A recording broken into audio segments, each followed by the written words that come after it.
The Raiders are having an offseason that is drama-free. So how is that going to help them on the football field? We'll talk about that plus a whole lot more on Tuesday's edition of the Locked On Raiders podcast for August 13th, 2024.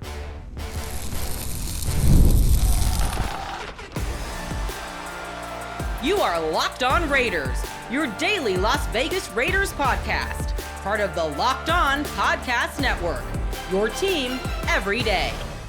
And welcome in, Raider Nation, to another edition of the Locked On Raiders podcast. Thank you so much for making the show your first listen of the day. Make sure you subscribe or follow for free on YouTube or wherever you get your podcasts to get the latest edition of the show as soon as it becomes available. And as always, you're checking us out on YouTube. You know, we appreciate that. The show continues to grow each and every day, and that's because of your support and because of my man Ari, who does a great job each and every day making sure we're on YouTube, we're looking good, and we're sounding good. So we shout him out. We appreciate him. He's on Twitter at Ari Produces. You can hit me up as well at your boy Q254. And we got the Locked On Raider podcast voicemail line at 707-654-4693. Your calls and texts coming up in segment number 3. A lot of conversation about the quarterback conversation, right? The quarterback competition between Aiden O'Connell and Gardner Minshew. So as you can imagine, got a lot of feedback based off what everyone saw on Saturday versus Minnesota and in preparation for what they'll see on Saturday coming up against the Dallas Cowboys. So your calls and texts will come up in segment number 3. Segment number 2, want to talk about some of the drama going on around the league as we found out about Hassan Ridgell of the Jets on Monday requesting a trade.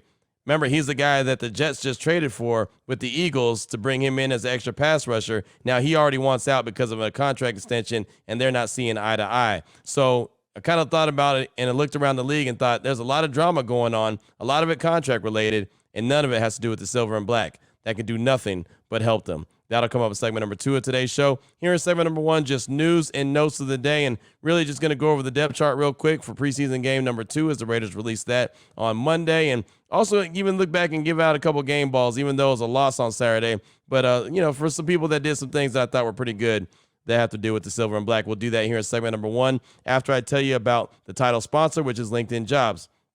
They help you find a qualified candidate you want to talk to faster.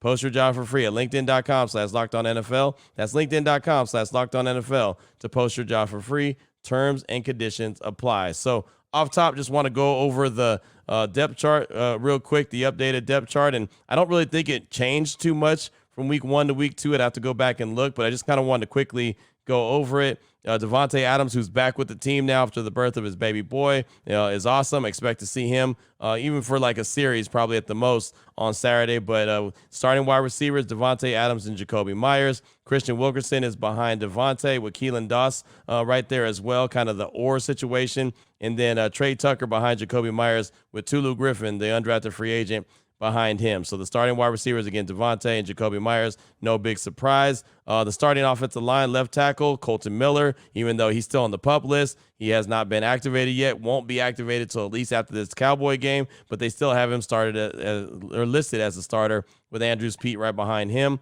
The left guard position, they have Cody Whitehair as a starter with Jackson Powers-Johnson, who is also on the PUP list, just like Colton Miller is behind him on the 2 deep. So kind of interesting that both guys, JPJ and Colton Miller, both on the PUP list. Neither one of the guys have seen any bit of training camp, but JPJ is listed as the number 2 guy at the left guard spot, where Colton Miller is a starter at the left tackle spot. So neither one of those guys will be in action coming up on Saturday. Center is Andre James with Ben Brown behind him. Dylan Parham is at the right guard position, and he's got Jordan Meredith behind him in the 2 deep. Thayer Munford is the starting right tackle with DJ Glaze, the rookie, at the 2 deep, and Dalton Wagner, the undrafted free agent out of Arkansas a year ago, is at the 3 hole. The tight ends, as it's 12 personnel, both starting tight ends, Michael Mayer and Brock Bowers, as advertised. Excited about those guys. Harrison Bryant is the 2 deep behind Michael Mayer. Zach Gentry, the 2 deep behind Brock Bowers. I mentioned Jacoby Myers and the wide receivers already.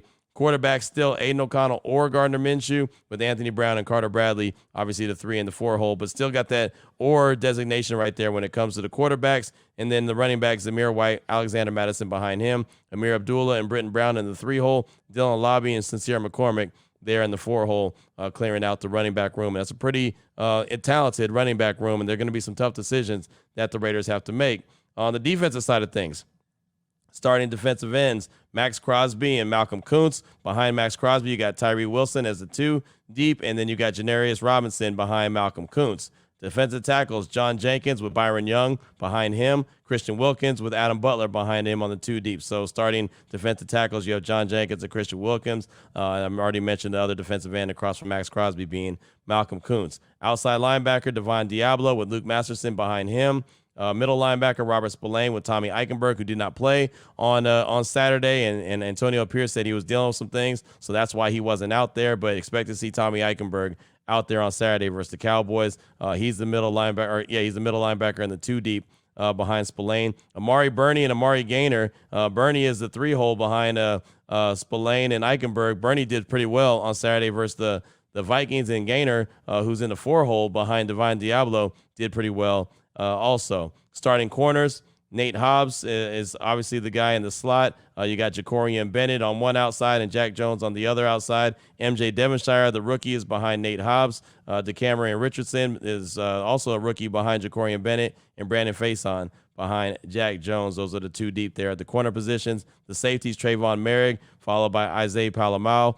He's on the 2 deep, and then Marcus Epps, followed by Chris Smith, the safety out of Georgia, the second-year guy for the Raiders. So there you go. That's really the depth chart. Trey Taylor is behind Chris Smith. So the rookie out of Air Force is in the 3 deep hole when you look at the strong safety position. Of course, AJ Cole, Daniel Carlson, punter, kicker, holder is AJ Cole, and so on and so forth. So we kind of know how that goes. But that's just the updated depth chart, as the Raiders will release a new depth chart each and every week in preparation for a game. And of course, they got the Dallas Cowboys coming up on Saturday at Allegiant Stadium. Look forward to that. Look forward to the different practices that they're going to have throughout the course of this week at Allegiant Stadium.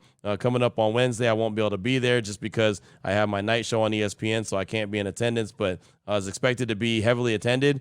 Sounds like there's going to be probably over 40,000 fans there being able to watch. And so since the Raiders weren't able to have fans at training camp in Costa Mesa, I thought that was a nice tip of the cap that they're going to do that a couple times before the actual regular season gets underway. So this upcoming Wednesday should be a big day at Allegiant Stadium with over 40,000 fans there checking out practice. Now, I mentioned at the top that I wanted to give out a couple preseason game balls for game number 1, and I normally don't do that in a game that the team loses, but it's a preseason game. I'm not really worried about that. There was a couple players that stood out that I thought should get a little tip of the cap, so I want to make sure I give them that love. Obviously showed some love on Monday to some of the folks that stood out to me, but I wanted to go ahead and just point out a couple guys here on today's show. Jack Jones with the interception that he had early in the first quarter, and all he did is build off the offseason that he's had. What he did in mandatory minicamp, what he's been doing in training camp, the way he built off what he did last year in the regular season, he continues to be that part. And as long as Jack Jones is right, you're going to get a really good corner. I'm excited about seeing Jack Jones. I hope he could play throughout the whole course of a season. He hasn't been able to play, a full healthy season start to finish. If the Raiders can get that guy, man, they really got a dude. Eric Allen is very excited about him just because he continues to try to take his game to the next level by being the ultimate film study guy. And I think that just helps Jack Jones in a major way. So I wanted to go ahead and show him some love for that interception. Again, just picked up where he left off even in training camp. Talked about O'Connell and Minshew and said that neither one of those guys did anything to hurt themselves when it comes to the quarterback competition. So I'll go ahead and give a tip of the cap to them. I know O'Connell didn't get into the end zone, but that drive that he had starting at his own 5-yard line, that was nothing to shake a stick at. And I want to make sure that I let that be known that, he gets a lot of credit for being able to do that. Of course, you want to see it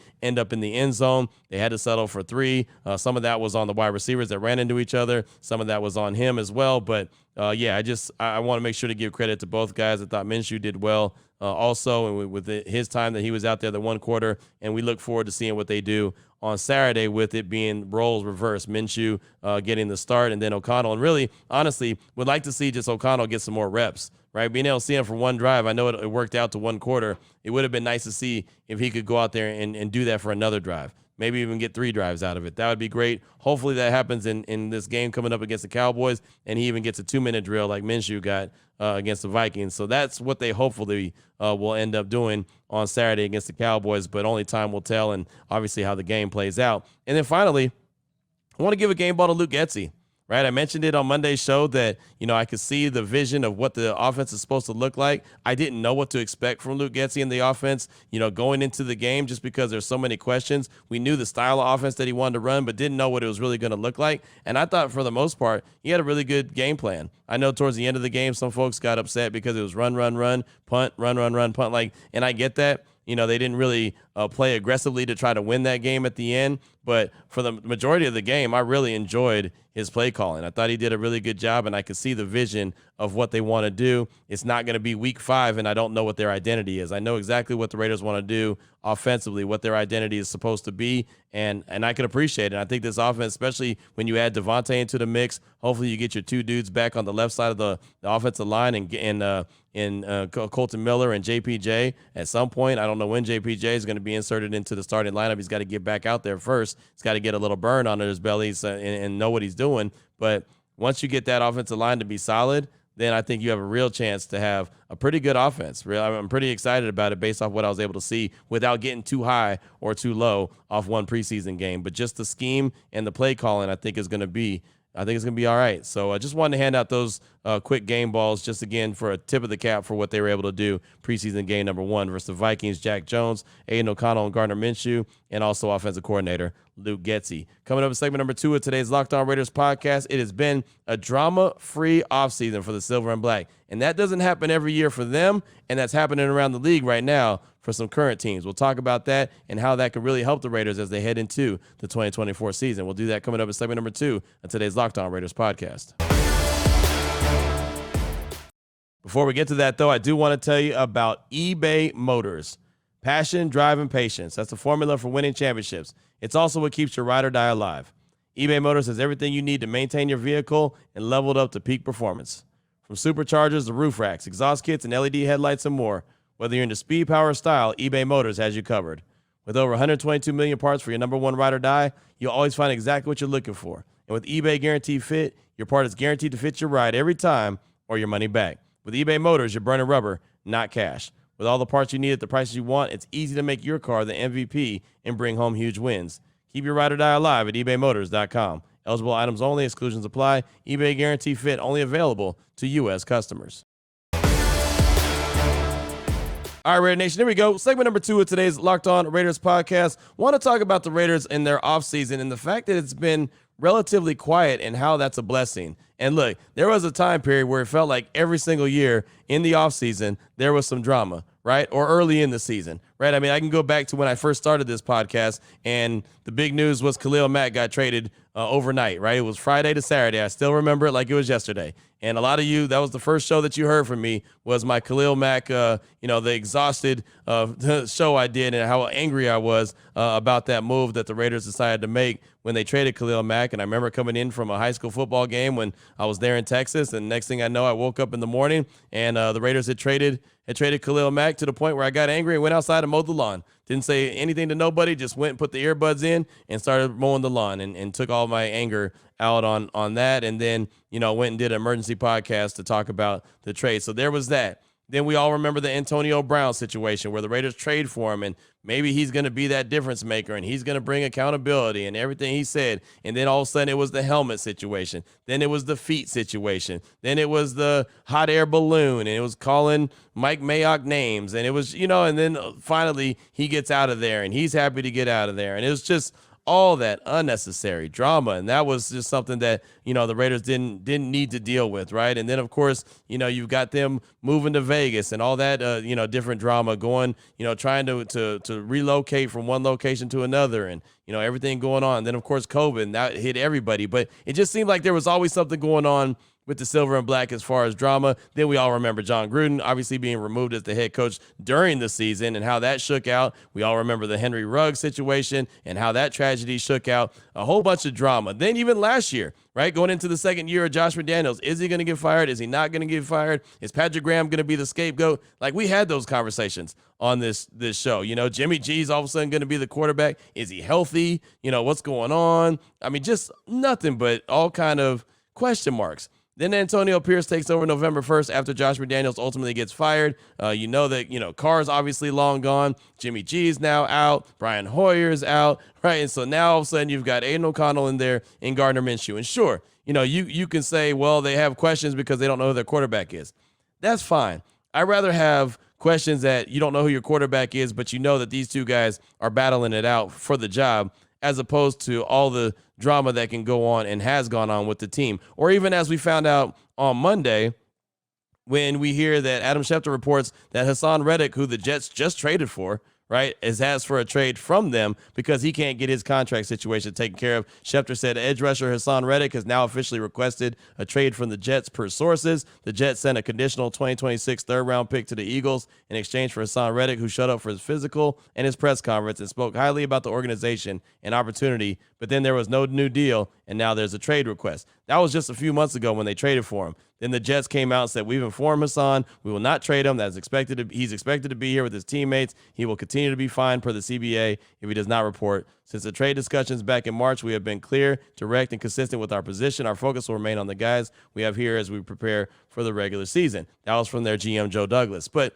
regardless when he shows up, and I'm sure he will, they're saying that they're not going to trade him. That's fine.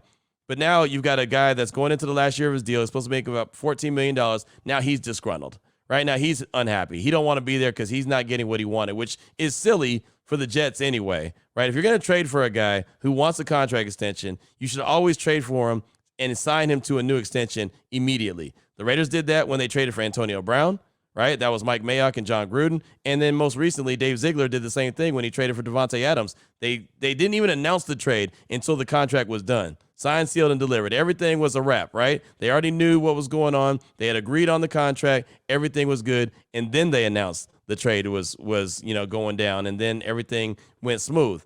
And when teams don't do that, it never, to me, makes any kind of sense, right? But that's the situation that they're in. And then you look, even think about this. Think about what the Raiders just did for Max Crosby, right? All these guys are getting paid. These edge rushers are getting paid a lot of money. Right. And so he just got a contract extension not too long ago from Dave Ziegler and Josh McDaniels when they were there. But now he's kind of outplayed that contract. So instead of him being disgruntled or him holding out and saying, hey, I've outplayed my contract, I need an extension, the Raiders just gave him extra money. They didn't give him an extension. They didn't add extra years, but they say, you know what? You are the face of our team, and we need to go ahead and put a little sugar on top of your contract. And they did. They sweetened it up a little bit to make him a little bit more happy and satisfied and more comparable to the top edge rushers in the league. They did that to make sure that their best guy was taken care of. So now he's happy. So he's going to continue to lead the team like he does. Look around the rest of the league. Look at the Cowboys. They got their star wide receiver, CeeDee Lamb, hasn't been at training camp at all, holding out. Dak Prescott, he's there going into the last year of his deal, but there's everyday conversation about, is he going to be there next year? Are they going to get a deal done? How much is it going to cost? Where is he going to play? He can't get franchised. He has a no trade clause. So this is the conversation that they have every day around Cowboys training camp. It's not about how good the team's going to be. It's not how good the defense is going to be. Not if they can make a deep run. It's like, hey, how much closer to getting CD in are you? How much closer to a Dak deal are you? Like, that is the conversation as opposed to talking about the team building. Look at Matthew Judon with the Patriots, right? Jeremy Fowler from ESPN just reported on Monday, multiple teams have reached out to the Patriots trying to acquire him by way of trade as well, because he is having a situation there in New England. He wants a contract extension. Hell, look at Brandon Ayuk with the 49ers. He's requested a formal trade. He's been beefing with them since the Super Bowl ended. Right. And it doesn't seem like a trade is going to happen anytime soon. He wants to go to the Steelers. It sounded like, there was a deal in place with the Browns, but he didn't want to go to Cleveland. So now all of a sudden it's like, yeah, I want the money, but I don't want to go to that location. So it's like, what the hell's going on? Think about this. I know that the Raiders have a quarterback conversation going on in competition. Hell, even the Steelers, right? They have a competition, and theirs isn't, like the Raiders. I look at what Aiden O'Connell did on Saturday and look at what Gardner Minshew did on Saturday. I'm like, well, they both played well. I look at what Justin Fields did on Saturday with the Steelers. Not Saturday. Was it Saturday? It might have been Saturday with the Steelers. And I think, what in the hell is that? Right? That wasn't even good. I think it was Friday, as a matter of fact. I was like, that he didn't even play good. He didn't play well at all. right? And he still showed the same situations that he had in Chicago, same tendencies. And then Russell Wilson can't even get on the field because he's got injuries. So as much as the Raiders have questions about who their quarterback's going to be, they don't have those questions, right? They have questions because they're playing at the same level and nobody's separated from themselves, but they're not playing bad. So I just feel like having a drama-free offseason, and all they're doing is working on themselves and working on football. They don't have guys holding out. I mean, the only, I guess, drama you could say is that Colton Miller and JPJ are on the PUP list, but that's not really drama. It's just the fact that they're not out there because, well, they can't, right? I mean, Colton's rehabbing from the shoulder surgery, and JPJ's coming back from the concussion. He just hasn't got back. So hopefully we see him sooner rather than later. But if that's drama, that's all they've got, right? I mean, it looks like the first round pick that the Raiders got in Brock Bowers. I think everyone's pretty happy with what he's able to bring to the table. He looks like he's as advertised, and it looks like this team has a chance to be good regardless who says they don't, right? I know a lot of the folks that are the smart guys, way smarter than me, say they're only going to win 6.5 games, whatever the case may be. That's the over-under. I think that they're going to go well over that, and I just think that this team has a chance to be good and shock some folks, right? I mean, look what the Chargers are dealing with Justin Herbert. He's starting off with plantar fascia. Right. I mean, and it's funny, while I was at Costa Mesa, all the beat writers that have been around the team for a long time, like Paul Gutierrez and Vic Tafer and, guys like that, even Vinny, were like, man, it's a pretty quiet training camp. There's no drama. There's no fights. There's no contract holdouts. There's none of that. It's just football activities. And I just think that for a team that's trying to find its way, that is the best way to go. And it feels like Antonio Pierce has got these guys exactly where they need to be, where they're focused on each other. They're focused on football. They're focused on, building this as a family. That's why they went to Costa Mesa. That's why they went and put the work in. A lot of people saw their camp day practice from the beach and how fun that looked for them and how much, excitement that they had. And I think that can only translate to a good product on the field. And again, don't want to get too high or low on a preseason game because, that's how it goes. But that first half of the preseason game, I thought was a good positive step for the team. Was there areas to clean up? Absolutely. Right. Do they need to clean up a lot? Sure. But it was a positive step in a direction that I think that this team is going to go in a positive way this year. So I'm pretty excited about what they can do, but I'm even more excited that this has been a relatively quiet offseason. Now, again, I better knock on wood, knock on my desk here because it's still training camp. It's still preseason. It hasn't got to the regular season yet. So anything can happen.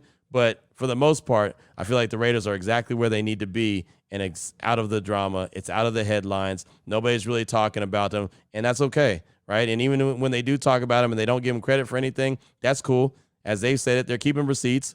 They're keeping notes. They hear it all. They read it all. They know what's being said about them, and it's up to them to go out there and change it. And that's what they are doing inside the building. I guess the one drama was the whole Trey Taylor thing, with the Kermit the Frog puppet at training camp. And even that wasn't drama, right? That was one day, made a bunch of headlines and this, that, and the third, but whatever, right? It was really training camp stuff. That, to me, wasn't anything. Now, if the Chiefs use it as fuel to the fire, maybe that's something. But to me, it really didn't feel like a whole lot of anything. It felt like Antonio Pierce took care of that quick, fast, and in a hurry. And, well, we haven't heard about it ever again except for now that I'm bringing it up. So there's that. But, yeah, I just think that could be nothing but a positive, not having all these distractions that all these other teams are dealing with currently, and the Raiders aren't. What's on your mind? Your calls and texts are coming up in segment number 3 of today's Locked On Raiders podcast, 707-654-4693. Before we get to that, though, I do want to tell you about the title sponsor of the show, which is LinkedIn Jobs. When you're hiring for your small business, you want to find quality professionals that are right for the role. That's why you have to check out LinkedIn Jobs. LinkedIn Jobs has the tools to help you find the right professionals for your team faster and for free. And LinkedIn isn't just a job board. It helps you hire professionals you can't find anywhere else, even those who aren't actively searching for a new job but might be open to the perfect role. In a given month, over 70% of LinkedIn users don't visit other leading job sites. So if you're not looking at LinkedIn, you're looking in the wrong place. On LinkedIn, 86% of small businesses get a qualified candidate within 24 hours. Hire professionals like a professional on LinkedIn. And LinkedIn knows that small businesses are wearing so many hats and that they might not have time or resources to hire. It's constantly finding ways to make the process easier. They even launched a feature that helps you write job descriptions, making the process even easier and even quicker. Right now, post your job for free at linkedin.com/LockedOnNFL. That's linkedin.com/LockedOnNFL to post your job for free. Terms and conditions apply.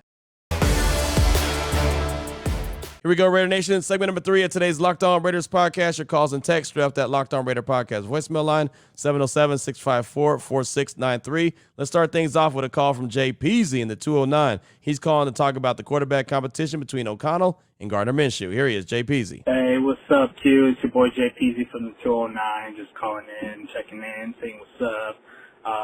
Still enjoying the podcast, man. Keep up the great work. But I wanted to talk or bring up this little nugget is, in this whole debate between AOC and Gardner Minshew, Gardner Minshew has X amount of years of experience over AOC. However, the fact that they're both neck to neck here should be kind of like eye-peeling, right? Like, AOC is in his second year. He has a new offensive coordinator. Granted, yeah, so does Gardner Minshew, but dude has like 6 years over him. You know what I mean? Or 5, whatever the case is. The fact that they're neck to neck, like you can't decide which one is better. I don't know. Like that kind of, I'm not saying we should put in AOC, but I don't know. I feel like we just have something with him, man. He's already up to par with a veteran in the National Football League. And we can't tell which one's better. Like, it should be Gardner Minshew, in theory, but it's not. It's a tie. I don't know. It's just something to think about. I'm still rooting for the best player, trusting the coaching staff. Something tells me they're still going to roll with AOC as the starter. But I don't know. I just want the best guy out there. I want him to be dropping dives to Devonte and Kobe. Like, come on, man. We need to do something this year. We need to hit the playoffs, please. I don't want to be thinking about freaking draft on the third week of the freaking the season. But yeah, I just had to vent. Peace out, kid. Thanks. Jay Peasy, thanks so much for the call. Appreciate you. And I'm with you, man. O'Connell has a lot to like, right? I mean, he played better on Saturday than he did the entire training camp. I promise you. The whole time at Costa Mesa, he was very inconsistent. He struggled at times. Neither one of those guys played well. They actually both did well on Saturday compared to what they've done in training camp. So, it's really going to be up to what decision the Raiders make is going to be based off of what flavor they like better, what style they like better, right? O'Connell's going to stand there tall in the pocket and want to deliver the ball down the field, kind of pick you apart from the pocket. Gardner Minshew wants to play a little backyard football at times. So he's got a little flair to him. He's got a little style to him. They both have things to like about them. They both have warts. So, I mean, this is one of those things. I don't think that on Saturday we're going to see a huge difference from one of the guys. Like, I don't think somebody's just going to go out there and ball out and really separate themselves. But as AP said, he'd like to make a decision after the game because they'll have 2 games of sample size under their belt. So look forward to seeing what they do on Saturday versus the Cowboys and seeing hopefully sooner rather than later when AP can announce who the starting quarterback is going to be. But Jay Peasy, thanks so much for the call. I appreciate you. Up next, got a text from Ant Dog in the ATL. It says, hey, Q, it's your boy Ant Dog Raider from the ATL. Want to chime in on the quarterback competition. I believe the starting quarterback will be determined by the health of the offensive line.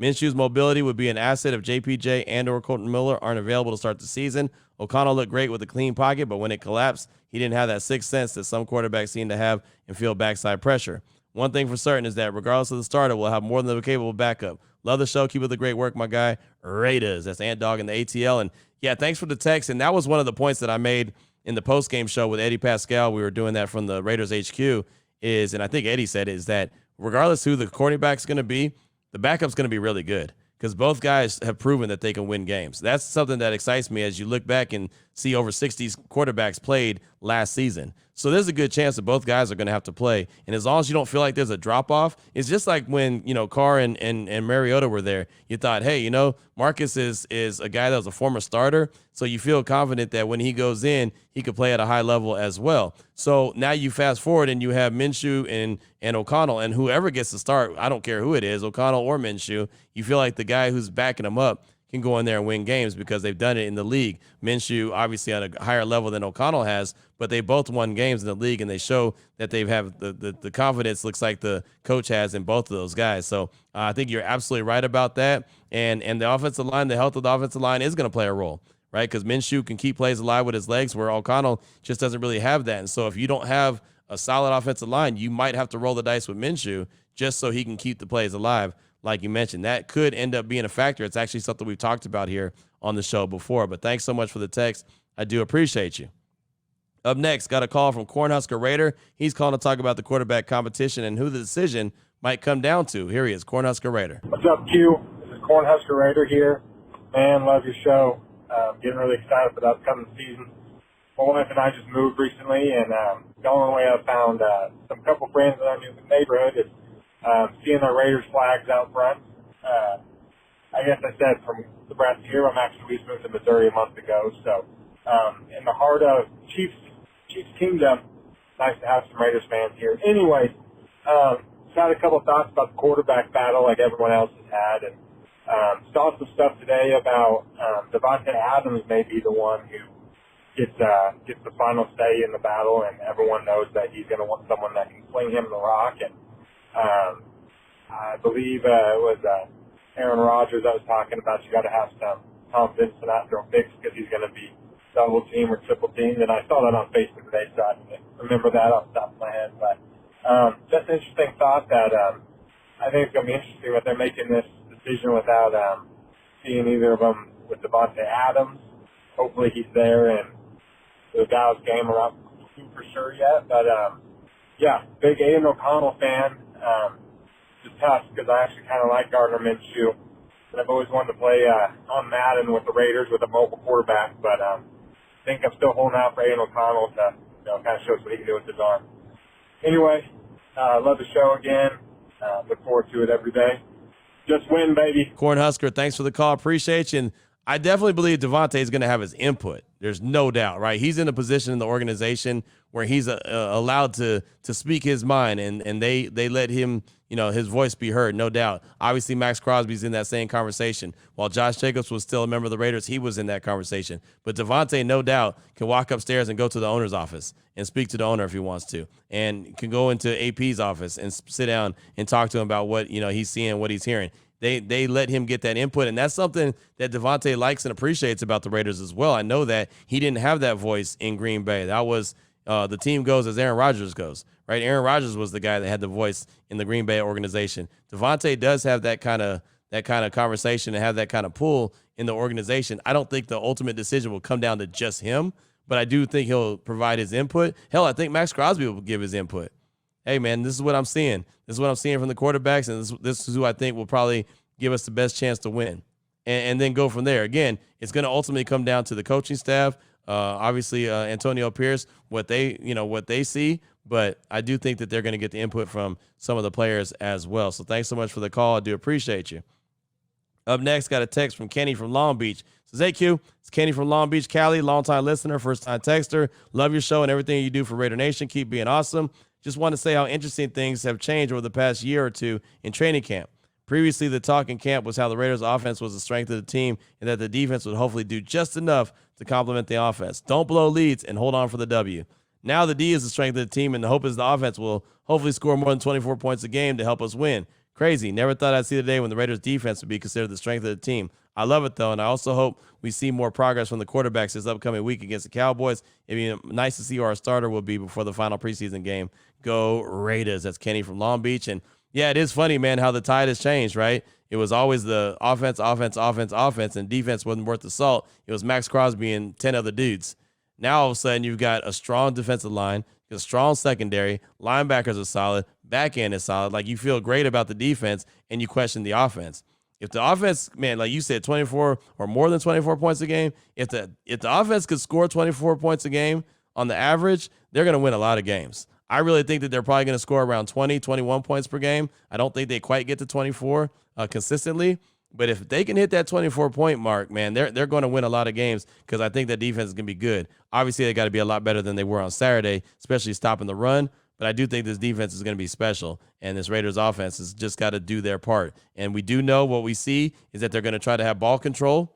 So they're not going to try to, give the ball up to the opponent very often like they had, time of possession in the game on Saturday against Minnesota. They had the rock for 34 minutes. That's what they want to do. They want to be able to possess the ball. But when you do that, you've got to be able to punch it in for 6 as opposed to 3. Because you hold the ball for 7 or 8 minutes and you only get a field goal out of it, guess what? You're setting yourself up. You're basically hustling backwards. You're going to set yourself up for failure, right? Because another team can go down and strike quickly, and you can have a blown assignment on defense or whatever the case may be. Then all of a sudden you're down 7-3, and now you got to go on another 7 or 8 minute drive to hopefully score a touchdown and take the lead, as opposed, you know what I mean? It's just, you've got to be able to cash in when you get the opportunity if you're going to go have those long sustained drives like clearly the Raiders want to do. Thanks so much for that text. I do appreciate you.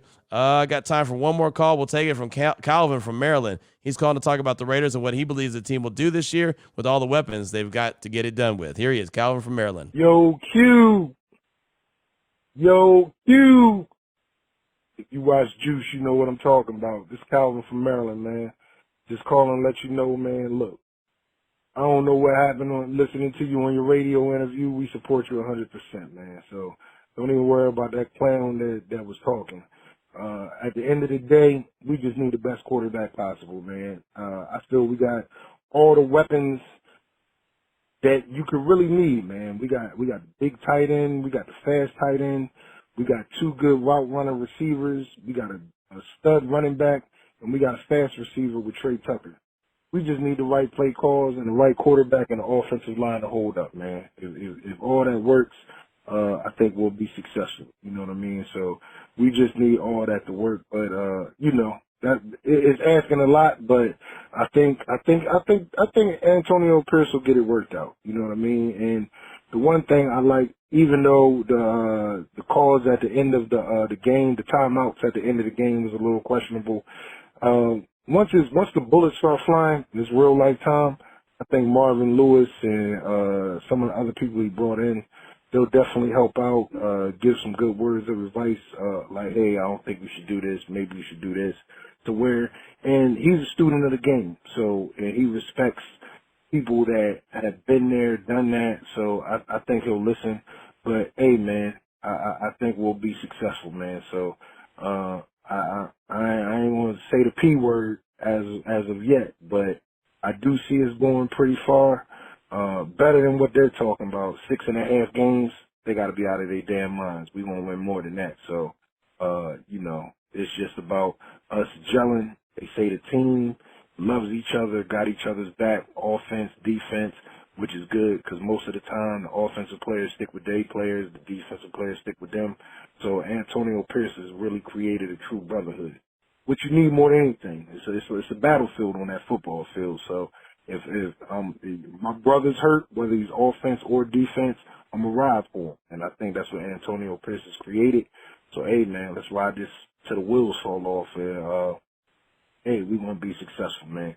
And to that clown out there, whoever was disrespecting Q, I know he doesn't use profanity, and he's not going to say it due to what he is, but from Raider Nation, you, and you know what? Don't follow us if you're not with us, man. Q is 100% with us. He just wants the best for the Raiders, man, which we all want. I'm out. Calvin, thanks for the call, my man. And yeah, my little rant on the radio, I was just responding to some clown that kept, jumping in my DM saying all kind of dumb stuff, and does it all the time. Like, I'll wake up in the morning and I'll be all kind of stupid messages from this guy. And I don't know. He's like, he changes like the wind. It's ridiculous. And, then started talking about I had some kind of agenda and, for whoever wins the quarterback job, like, it makes me any difference, right? I don't, like I said on the radio, if Aiden O'Connell gets a job, I don't make no more money. If Gardner Minshew, gets the job, I don't make no more money. Like, what they do doesn't make me do anything. So it's ridiculous. And so it was just so much. And you try to ignore someone, and then finally it's just like, all right, dude, enough's enough. All right, you're getting on my nerves. Just forget it. Like, it's stupid. Go bark up someone else's tree. So that's what that was all about. No big deal. Probably shouldn't even have said nothing about it, but he was just getting on my nerves. As far as the quarterbacks and the weapons that they have, that's what I liked about the game on Saturday, is seeing the way that Luke Getsy was able to get Jacoby Myers involved, the way he was able to get Brock Bowers involved and move him around the formation and get Michael Mayer a nice ball right in the middle of the field and him lean forward for a couple yards, get Trey Tucker involved, hell, get DJ Turner involved, right? And that's without Devonte. Can you imagine what it looks like when Devonte comes back? And, oh, by the way, has Zamir White and Alexander Madison a nice little 1-2 punch. And they didn't even run the ball that much on Saturday. I think they wanted to see if they can get, the passing game really going, especially because they hadn't had much success in training camp. I know that they're going to have a bigger emphasis on the run game, especially when the season opens up. But just seeing what we saw from Saturday gets me excited, knowing that they have plans to get all these guys involved. I think Jacoby Myers, I've said it 1,000 times, is going to have a 1,000-yard season. I think he's going to be really special. Obviously, Devonte is going to be Devonte, and then Brock Bowers is going to get the ball so many different ways, right? I mean, just you count the ways. It just seems like he's really, really going to be, a focal point of this offense. So it's something to look forward to. I liked what it looked like on Saturday. Again, I don't want to get too high on a preseason game, but I could appreciate the way it looked and the way that Luke Getsy was calling his game on Saturday, and hopefully he continues to build off that this upcoming Saturday against the Dallas Cowboys, then close it out against the Niners and get ready for the Chargers when it really matters, right? September 8th at SoFi Stadium. So that's all I got time for, Calvin. Thanks so much for the call. Appreciate you. We got a text from Dave from Fredericksburg, Virginia. We'll get that in tomorrow. We'll get more calls in as well as we continue to roll out this conversation. We'll really start to turn our attention to the Dallas Cowboys probably tomorrow. Start thinking about them and what they've got going on, and start preparing, see how the team looks moving forward. And of course, they've got their big practice at Allegiant Stadium coming up on Wednesday as well. So want to give a big happy birthday to my dad. He turns 84 today. So shout out to Pops.